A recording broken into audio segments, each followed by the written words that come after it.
Ça va? Ça va, Djibril, et toi? Ça va. T'as remarqué que je m'étais mis en couleur de Marseille, ton club de cœur. Bleu ciel et blanc. Le ciel est blanc.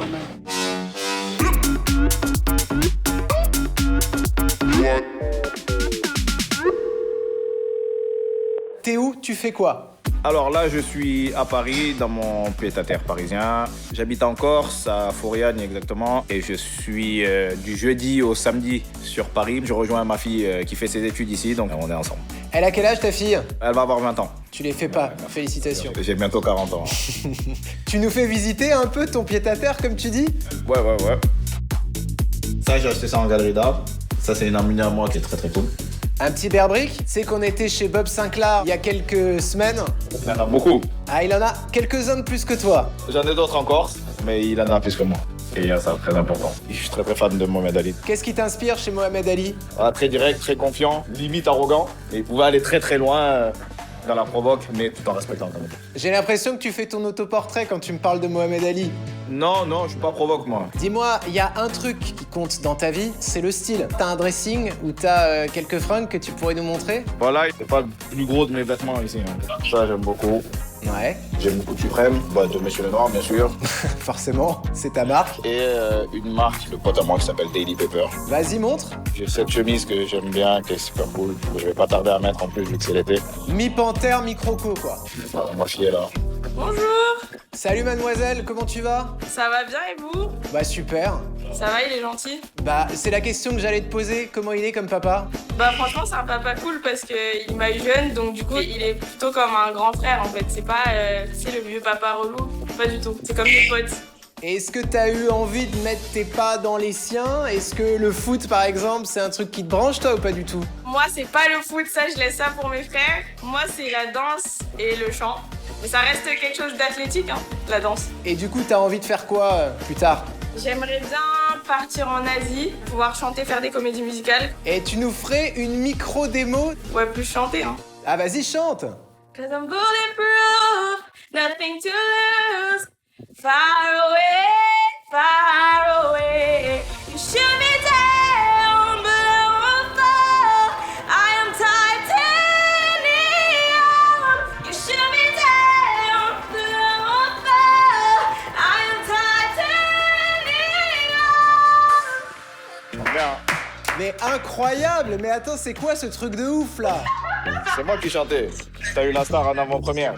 Djibril, je te propose d'activer le mode conversation privée. On va avoir une petite discussion d'homme à homme tous les deux. Ah, ok. Djibril, au printemps dernier, t'as annoncé que t'avais envie de revenir en Ligue 1 pour atteindre la barre des 100 buts.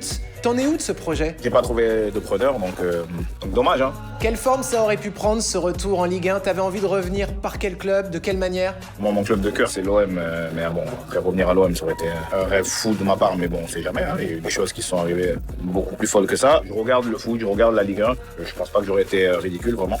Mais c'est comme ça. Et ce retour en Ligue 1, est-ce que c'est une ambition que t'as toujours en toi aujourd'hui? L'envie, il est toujours là. Il y a Zlatan qui fait des très belles choses à 39 ans, comme quoi tout est possible. There can only be one boss in the team, and he's sitting here. J'ai jamais bu d'alcool, je fume pas. J'ai une hygiène de vie assez clean. Après, c'est dans la tête et la motivation, je l'ai. Ce côté fêtard que tu as, c'est quelque chose qui t'a desservi parfois? Ce côté fêtard, ça me dérange un peu, parce que les gens mélangent tout en fait. Ils se disent, voilà, il a des coupes de cheveux excentriques, il s'habille, il est excentrique, donc forcément il boit, donc forcément il se drogue, et ce qui est pas vrai. Je peux vous mettre au défi de trouver quelqu'un qui a une hygiène de vie comme la mienne. Le match qui t'a le plus marqué? Voilà, forcément c'est mon premier match, parce que c'est lui qui lance tout. C'était au CR PSG en 99. Auxerre encore, avec Djibril Cissé qui est rentré pour son premier match en D1, il fait trembler le PSG. Et en face, il y a des légendes, vraiment. Il y a Bernard Lama, il y a Bruno Rodriguez. Moi, j'ai 17 ans quand j'arrive. Une belle expérience. Et une belle expérience que t'as vécue grâce notamment à un homme, c'est Giroud. C'est pas le moment de faire de la philosophie, hein. Vous paraissez découragé, Guy. Non, pas du tout, mais vous m'emmerdez. Je vais pas faire un papier d'ambiance. Qu'est-ce que tu lui dois? Le coach, c'est un deuxième papa, je l'ai toujours dit. Il s'est occupé de moi de 14 ans à 23 ans. Quand je vous dis occupé de moi, c'est à m'amener à manger quand j'étais pas bien chez moi parce que j'ai pas pu aller m'entraîner. C'est à m'amener les médicaments à la maison parce que j'étais pas bien. Il y a un choc des générations. Les gens ne comprennent pas forcément ce lien et pourquoi cet amour-là entre nous. Mais c'est comme ça. Comme quoi, des fois, vraiment, les opposés s'attirent. Il y a un autre élément marquant, plus douloureux, ce sont les blessures. T'en as connu plusieurs. La première, c'était en 2004. Puis à nouveau en 2006. Et la dernière en 2014, elle t'a obligé à prendre ta retraite prématurément. Qu'est-ce qu'elles ont changé pour toi, ces blessures? Je savais que mentalement j'étais fort, mais j'avais pas passé de difficultés. C'est là où on s'assoit et qu'on commence à réfléchir et on se dit, bon, apparemment t'es fort mentalement, donc on va voir ce qui se passe. Déjà, je me suis mis en mode, je vais revenir et le docteur, il me dit, bon, cette saison ça va être compliqué, voilà, je pense que t'as fini. Et je lui dis, non, je vais partir en vacances à Ibiza et je reviens. Pourquoi Ibiza, je sais pas. Ça va pas arranger ta réputation, ça. Surtout que je suis jamais allé. Du coup, voilà, comme quoi déjà dans ma tête, je savais que j'allais revenir avant la fin de saison. Et en 2014, à quel moment tu comprends que ta carrière elle est terminée? Mentalement, c'est fini. Avec une prothèse de hanche, oublie les sprints, mes caractéristiques, oublie quoi, c'est même pas une option. Le chirurgien, avant déjà qu'il m'opère, je lui dis, j'ai défié la médecine 2 fois, je vous préviens, si j'ai une chance de revenir, je vais retenter le coup. Donc mettez-moi une prothèse qui tient le coup. Ben, après ça, je signe en Suisse, en 3e division, et je fais 27 matchs et je marque 24 buts. Donc t'as réussi ton retour.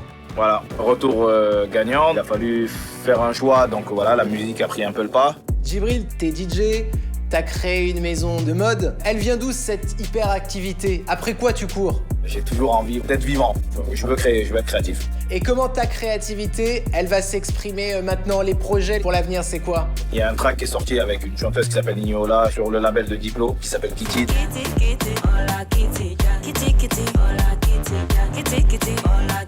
Déjà, voilà, une fierté parce que c'est des grands noms de la musique. Djibril, il nous reste quelques dernières questions ensemble. Ça s'appelle le last call.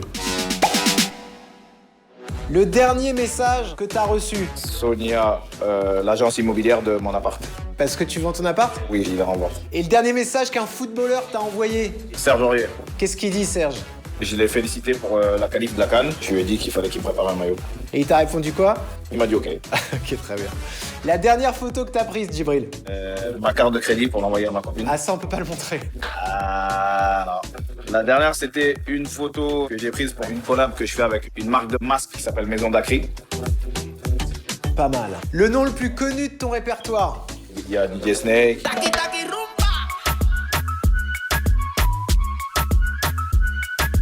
Et parmi les footballeurs? Neymar, je pense. Ah, pas mal. Vous vous appelez souvent ou pas?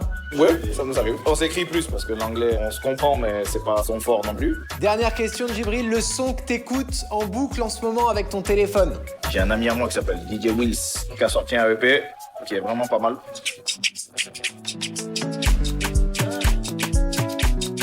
Un dernier message, Djibril, que t'as envie d'envoyer à la communauté The Call? Serrons les dents, soyons forts. Et à bientôt au festival, en club, en resto. Voilà, bientôt. Merci Djibril. Merci.